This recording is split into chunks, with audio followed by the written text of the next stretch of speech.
अस्सलाम वालेकुम नाजरीन, उम्मीद है आपको हमारी वीडियोस पसंद आती होंगी। बर वक्त वीडियोस देखने के लिए सब्सक्रिप्शन के बटन को प्रेस करें और बेल आइकन को दबाना मत भूलें। आइए चलते हैं अपने बकिया हिस्से की तरफ। जमीन पर गहरा गड्ढा खोद कर फर्श पर पत्थरों का फर्श बना दिया गया था। धोबी यूनिट के अपने सिपाही नहीं हैं, बल्कि वह करीबी गांव से आते हैं और इस गड्ढे में मैले कपड़ों के गट्ठर रखते हैं। धुली हुई वर्दी और चादरों को वो ऊपर लंगर खाने के साथ वाली बैरक में ले जाकर इस्त्री करते हैं। इस गड्ढे या तहखाने को मैंने टारगेट इसलिए कहा है कि इसकी एक दीवार की दूसरी जानिब तोपों की किलाबंदियों के नीचे जो गोले और पेट्रोल का जखीरा है वो इससे मिली हुई है। इसी जखीरे में स्ट्रिंगर मिसाइल भी हैं। ये मैं खुद अपनी आंखों से देख चुका हूँ। मैंने इसी वक्त दिल में तय कर लिया था कि इन तोपों और स्ट्रिंगर मिसाइलों का बाहर से मैं क्या दुनिया का कोई माहिर कमांडो भी कुछ नहीं बिगाड़ सकता। एक तो वहाँ सिक्योरिटी इतनी सख्त है कि दिन के रात के 24 घंटों में मुसल्लह सिपाही वहाँ हर वक्त मौजूद होते हैं। दूसरा, तोपें इतनी मजबूत और बड़ी हैं कि अगर इनकी नालियों में ग्रेनेड भी डाल दें तो तोप की नाली को कोई नुकसान नहीं पहुँचेगा। अब सिर्फ एक ही सूरत बाकी रह जाती है कि तोपों के नीचे ज़मीन के अंदर जो बारूद, पेट्रोल और तोप के गोलों का ज़खीरा है, इसमें आग लगा दी जाए। जब लाखों मन बारूद धमाके से फटेगा तो तोपें और स्ट्रिंगर मिसाइलों के साथ साथ सारे का सारा टीला भी उड़ जाएगा। अब मेरा ख्याल है तुम अच्छी तरह से समझ गए होगे कि मैंने धोबी घाट के तहखाने को अपना टारगेट क्यों कहा था। कमांडो शेरबाज सोच में पड़ गया। कहने लगा, तुम्हारा मतलब है कि हमें धोबी घाट के तहखाने की दीवार में शगाफ डालकर दूसरी जानिब एमुनीशन के ज़खीरे में पहुँचना होगा। इसके सिवा कोई रास्ता नहीं है। अगर हम इस टारगेट को तबाह करना चाहते हैं तो हमें धोबी घाट के तहखाने की दीवार में खुफिया तौर पर इतना सुराख बनाना होगा जिसमें से गुजरकर हम दूसरी तरफ गोला बारूद और पेट्रोल के जखीरे में पहुंच सकें। कमांडो शेरबाज कहने लगा, लेकिन ये रात का काम नहीं है, इसमें कम से कम 2-3 रातें ज़रूर लग जाएंगी। मैंने कहा, चाहे 6 रातें लग जाएं, बस हमें सिर्फ एहतियात इतनी करनी होगी कि रात को दीवार जितनी खोदें इसे इसी तरह से छुपा दें कि दिन के वक्त किसी को मालूम ना हो सके कि रात को इस दीवार में सुराख करने की कोशिश की गई है। हमें एक फ़ायदा ये भी होगा कि इस तरफ चूँकि कोई फौजी तनसीबात नहीं है, इसलिए रात को यहाँ गश्ती सेंटरी नहीं आते। हम कम से कम संतरियों की गश्त से बेफिक्र होकर अपना काम कर सकते हैं। शेरबाज ने कहा, लेकिन हम खोदी हुई दीवार को छुपाएंगे कैसे? ये इतना मुश्किल काम नहीं है। मैंने जवाब दिया, हम कोशिश करेंगे कि वहाँ मैले कपड़ों के जो गट्ठर पड़े होते हैं इसे छुपाने का काम लिया जाए। अगर इसमें यह खतरा है कि दिन के वक्त धोबी इन गठरियों को उठा भी सकते हैं तो हम सूरत हाल के मुताबिक कोई दूसरा तरीक़ेकार इस्तेमाल करेंगे। वैसे भी दीवार में ज़मीन के बिल्कुल साथ सिर्फ इतना सुराख डालना होगा कि हम में से कोई एक आदमी रेंग कर अंदर जा सके। कमांडो शेरबाज मुतमईन न था। जेब से मोड़ा तोड़ा सिगरेट निकाल कर इसने मोमबत्ती की लौ से सुलगाया और एक कश लगाकर कहने लगा, भाई कोई दूसरा तरीका नहीं हो सकता। मैंने कहा, दूसरा तरीका एक ही तरीका है जो बेहद आसान है और जिसके बारे में तुम भी जानते हो कि मैं खुद दिन के वक्त तहखाने में जाकर डायनामाइट के करीब माइक्रोबम लगा आऊँ। लेकिन इस तरीके पर अमल करते हुए यूनिट के संतरी और फौजी मुझे ज़रूर देख लेंगे। सबसे बढ़कर ये कि कर्नल राम सिंह के इल्म में ये बात आ जाएगी कि मैं तोपों की किलाबंदी की तबाही के 1 दिन या 2 दिन पहले वहाँ पर मौजूद था। अगर टीले की सारी यूनिट तोपों के साथ उड़ भी जाए तब भी कर्नल राम सिंह बच जाएगा, क्योंकि वह पैरामीटरों में मौजूद नहीं होगा बल्कि अपनी बैरक में होगा। ये तरीक़ेकार आसान तो ज़रूर है, इसमें जान का खतरा भी नहीं है, लेकिन वही बात कि इंडिया की इंटेलिजेंस को ख़ास तौर पर बाल ठाकरे को यकीन हो जाएगा कि इस बर्बादी में मेरा भी हाथ है और मेरी गिरफ्तारी यकीनी हो जाएगी। अब तुम जिस तरह तुम कहते हो मैं इसी पर अमल करने को तैयार हूँ। कमांडो शेरबाज ने नफ़ी में सर हिलाते हुए कहा, नहीं, तुम्हें गिरफ्तार नहीं होना चाहिए। तुम गिरफ्तार हो गए तो हमारे पाकिस्तान की सलामती और कश्मीरी मुजाहिदों की मदद के तमाम मिशन अधूरे रह जाएंगे। ठीक है, हम धोबी घाट के तहखाने से तोपों के नीचे रेंग कर दाखिल होंगे। आगे जो होगा अल्लाह मालिक है। हमें इस मुहिम के लिए किसी खास सामान की ज़रूरत नहीं थी। हमारे बड़े कमांडो चाकू ही काफ़ी थे। माइक्रोचिप्स के 6 धमाकाखेज बम हमारे पास मौजूद थे। सिर्फ एक ऑटोमेटिक पिस्तौल हमने अपने साथ रख लिया था जिनके आगे सलेंसर की नालियाँ चढ़ी हुई थी। ये इंतज़ाम भी हंगामी सूरत हाल से निपटने के लिए था।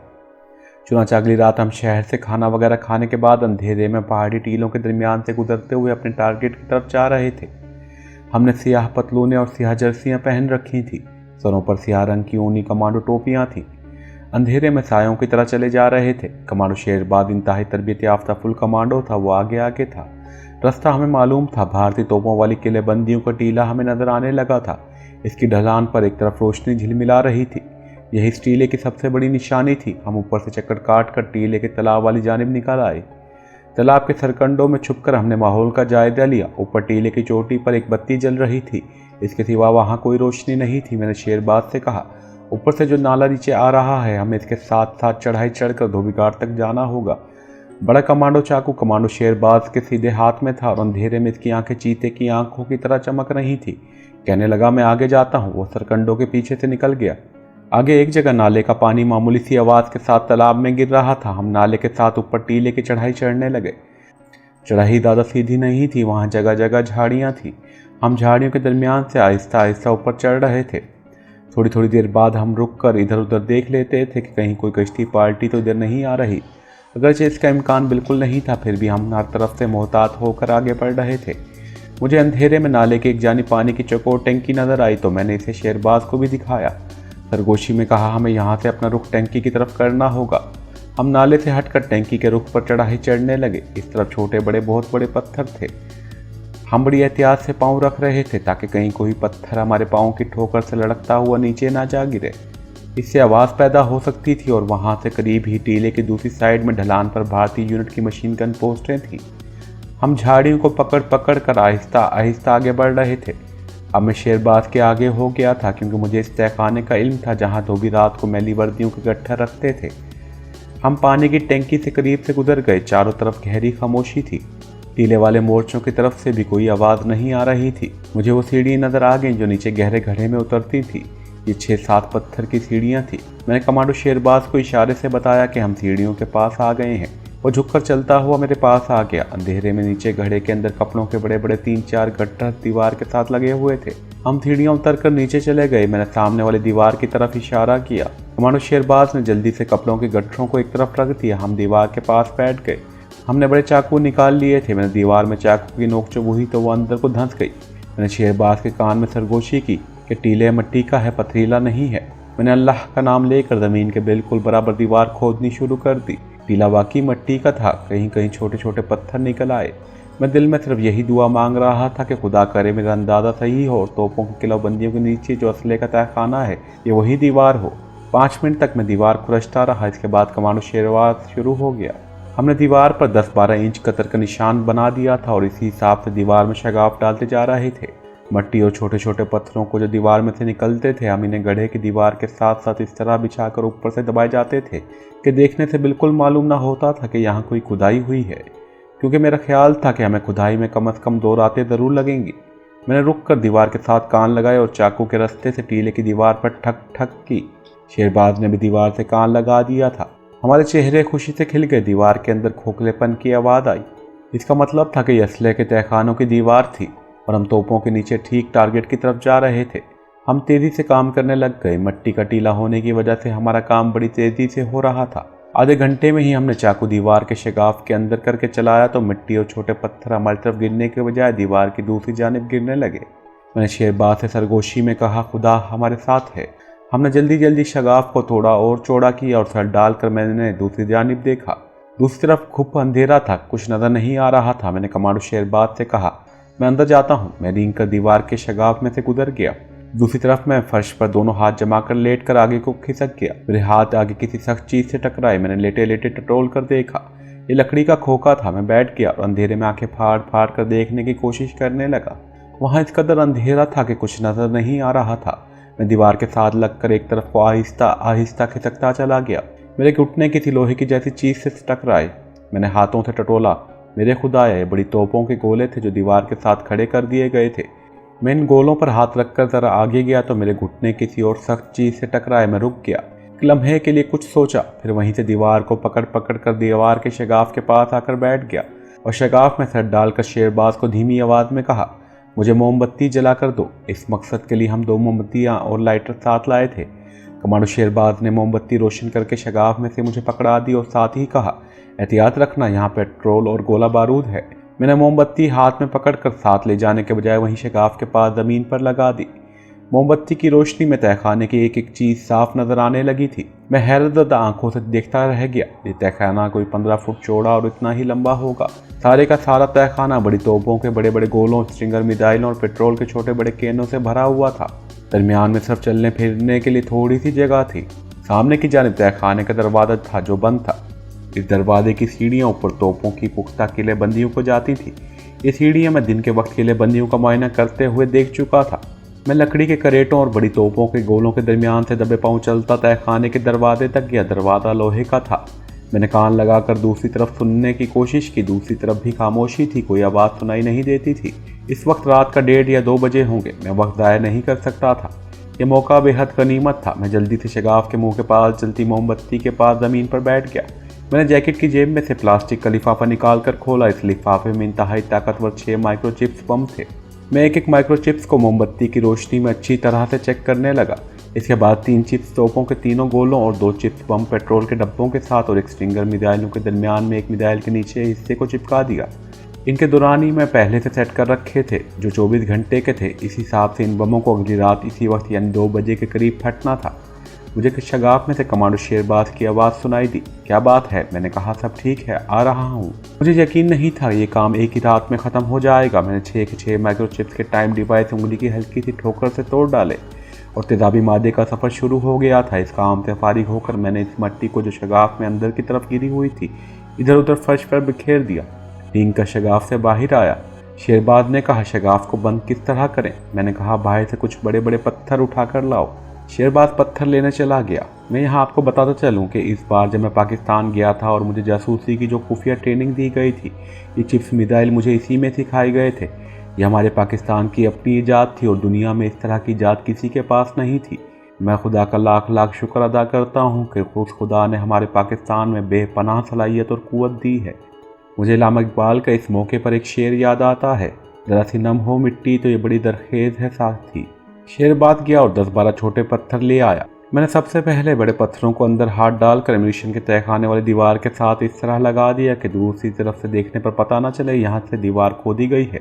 एक तो इस एम्यूनिशन डंप में यूनिट के संतरी हर रोज़ नहीं आते जाते थे, क्योंकि यहाँ रखे हुए असले की अभी इन्हें ज़रूरत नहीं थी। दूसरा, वहाँ जाहिर है एक आध बल्ब भी रोशन होता होगा और दीवार वाला शगाफ फर्श के बिल्कुल साथ मिला हुआ था। मैंने पत्थर इसी तरह से रखे थे कि किसी को शक नहीं पड़ सकता था। इसके बाद हमने मिट्टी और छोटे पत्थर डालकर अपनी तरफ शगाफ का मुंह बंद करके इसके आगे भी पत्थर जोड़कर छोटा सा थड़ा बना दिया।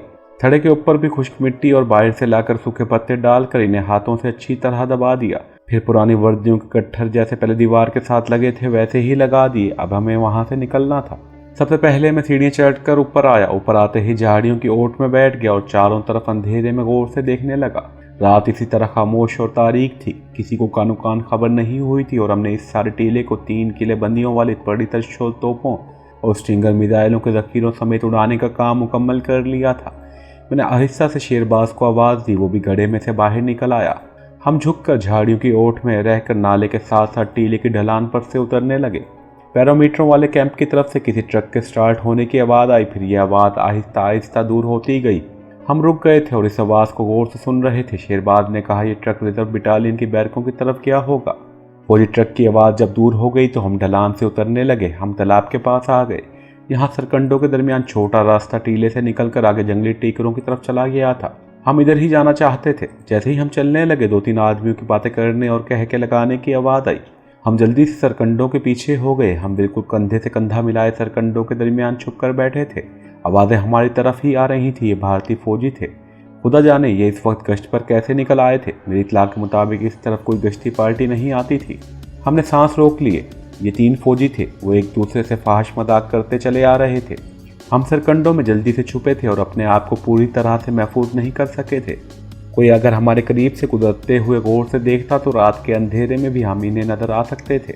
एक भारतीय फौजी आगे आगे था। इसके पीछे 2 फौजी थे। पिछले फौजी अगले फौजी को मजाक कर रहे थे।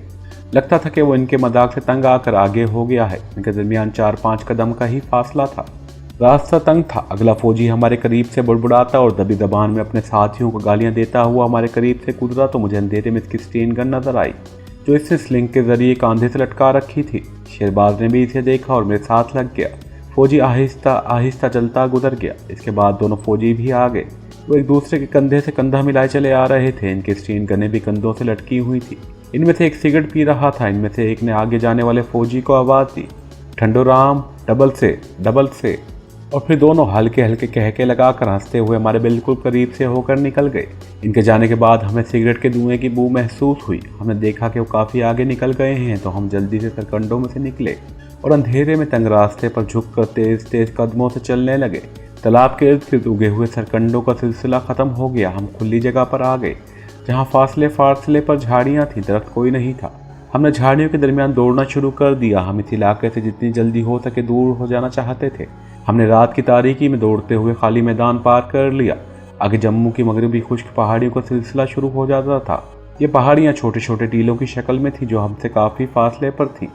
यहाँ आकर हम एक जगह सांस लेने के लिए बैठ गए। शेरबाज कहने लगा, क्या तुम्हें यकीन है कि माइक्रोचिप्स वक्त पर फट जाएंगी? मैंने कहा, 100% यकीन है। हाँ, कोई टेक्निकल खराबी ना पैदा हो जाए, खुदा ना करे, कमांडो शेरबाज ने कहा। हम वहाँ सिर्फ 1-1.5 मिनट के लिए रुके और आगे चल पड़े। हमें वहाँ से 6 मील दूर जम्मू शहर की जनूबी पहाड़ियों के जंगल में कमांडो शेरबाज की खुफिया पनाहगाह में जाना था।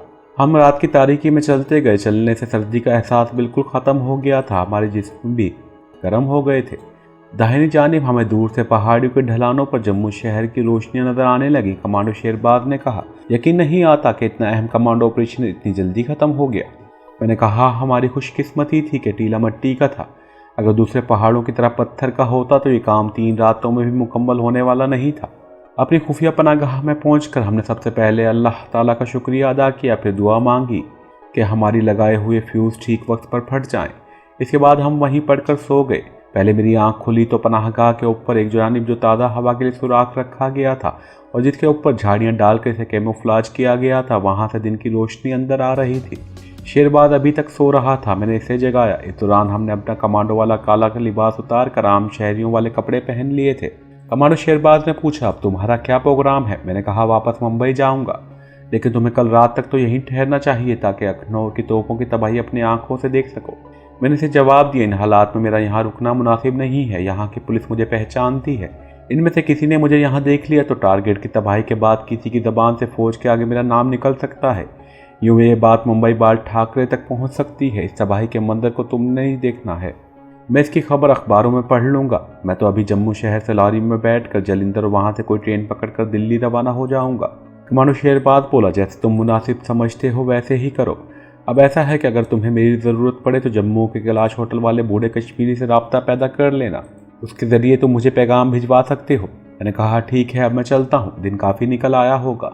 कमांडो शेरबाज ने ऊपर सुराख की तरफ निगाहें उठाकर देखा और बोला, बाहर तो बादल छाए हुए हैं, फिर तो मुझे बारिश से पहले यहाँ से चल देना चाहिए। अच्छा दोस्त। कमांडो शेरबाज मुझसे बगलगीर होकर मिला और मुझे पनाहगाह के बाहर तक छोड़ने आया।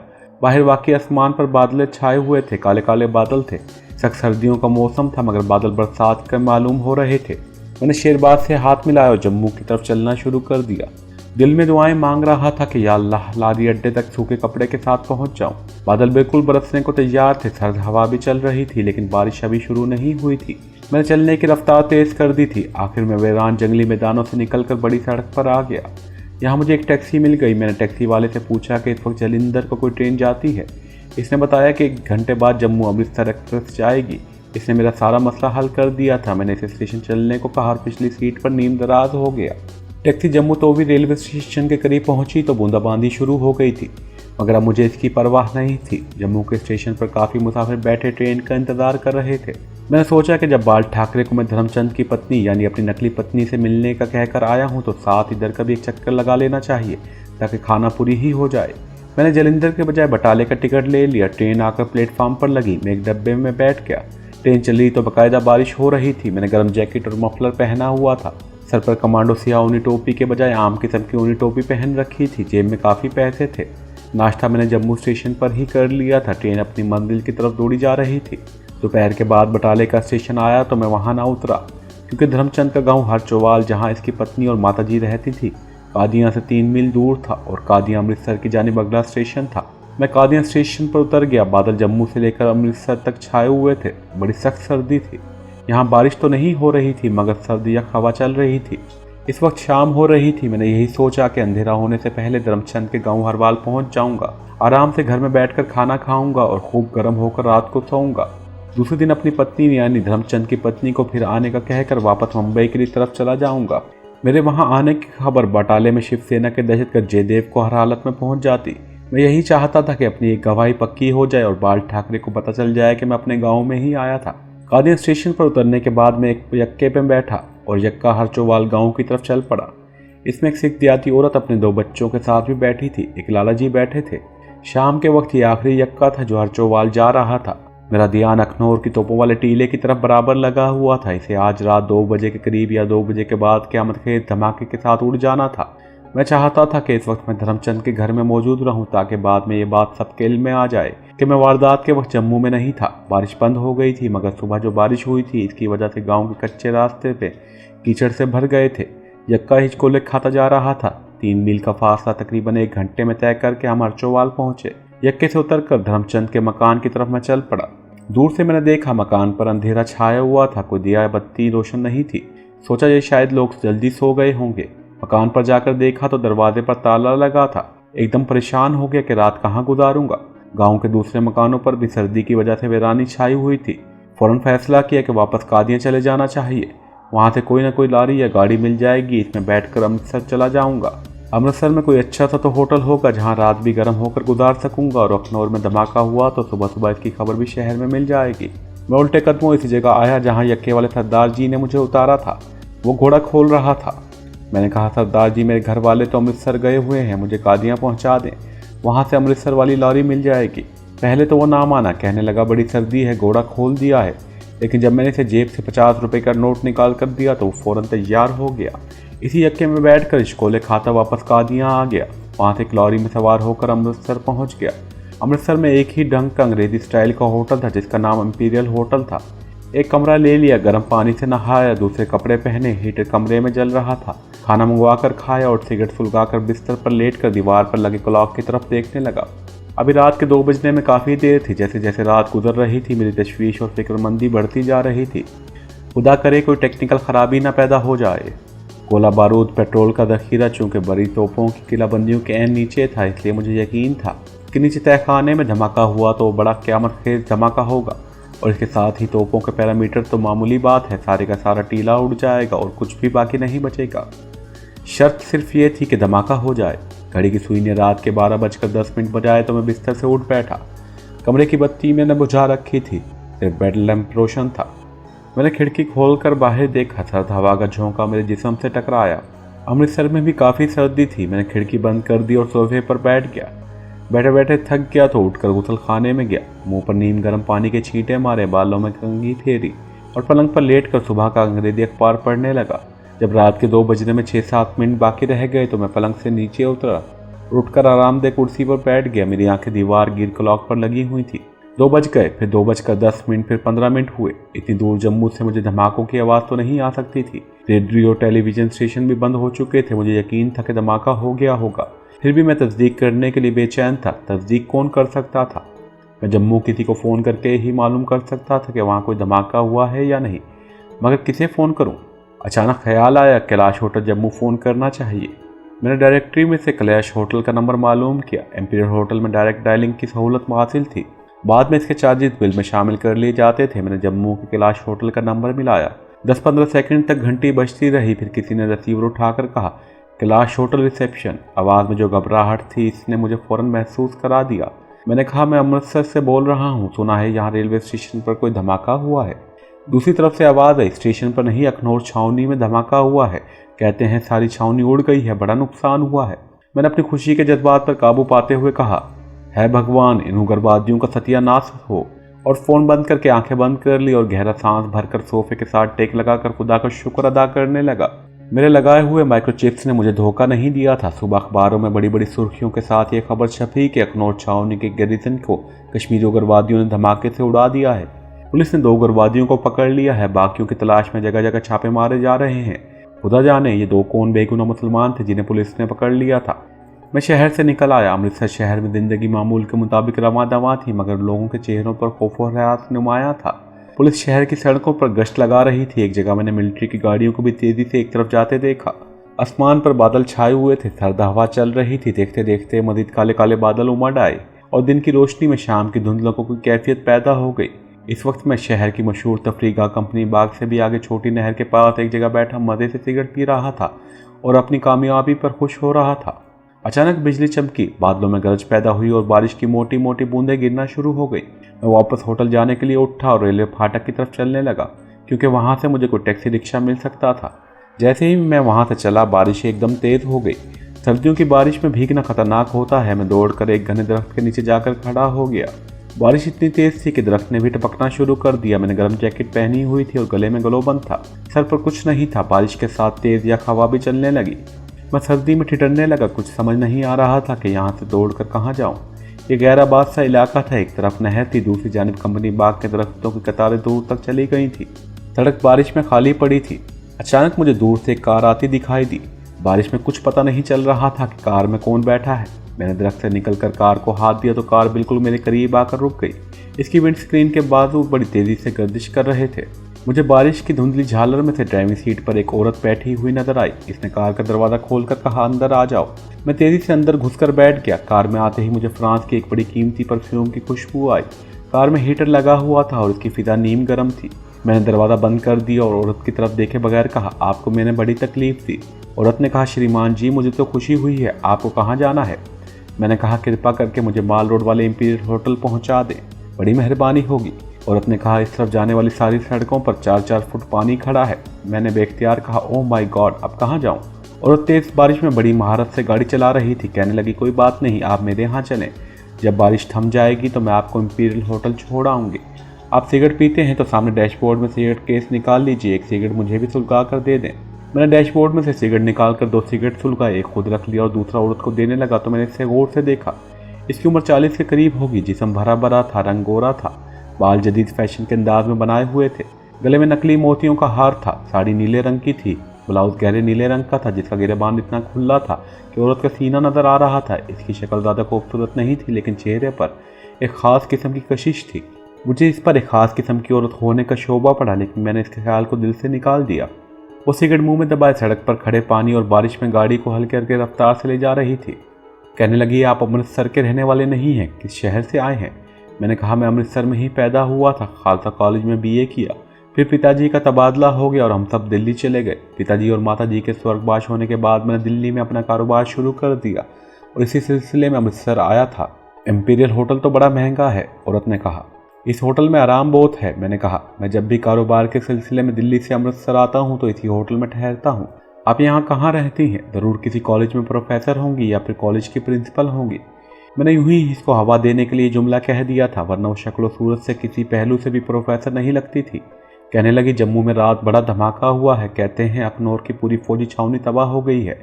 मैं समझती हूँ कि भारत की कोई भी सरकार इन कश्मीरी उग्रवादियों से कभी नहीं निपट सकती। भगवान जाने वहाँ हमारे कितनी फौजी जवान और अफसर मारे गए हैं।